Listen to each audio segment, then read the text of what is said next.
சென்னையில் பெய்த மழையால் வானகரத்தில் சாலை கடுமையாக சேதமடைந்துள்ளது. இதனால் அப்பகுதியில் கடும் போக்குவரத்து நெரிசல் ஏற்பட்டுள்ளது. கூடுதல் விவரங்களை செய்தியாளர் சுரேந்தர் வழங்க கேட்போம். சுரேந்தர், வணக்கம். மழைக்கு முன்பாக சாலை எப்படி இருந்தது, இப்ப எந்த அளவுக்கு சேதமடைந்திருக்கிறது? சுரேந்தர், விவரங்கள்.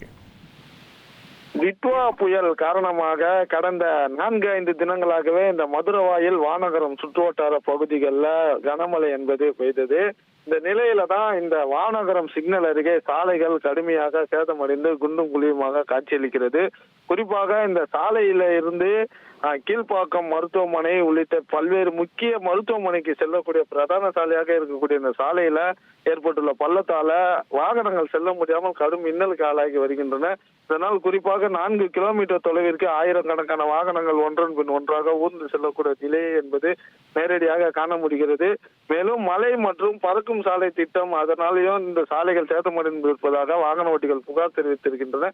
எனவே சாலையை சீரமைத்து உடனடியாக இந்த போக்குவரத்து நெரிசலை சீர் செய்ய வேண்டும் என வாகன ஓட்டிகள் மத்தியில் கோரிக்கை எழுந்து வருகிறது. விவரங்களுக்கு நன்றி சுரேந்தர். தந்தி டிவியை உங்கள் கேபிள் டிவி ஆபரேட்டரிடம் இலவசமாக கேட்டு பெறுங்கள்.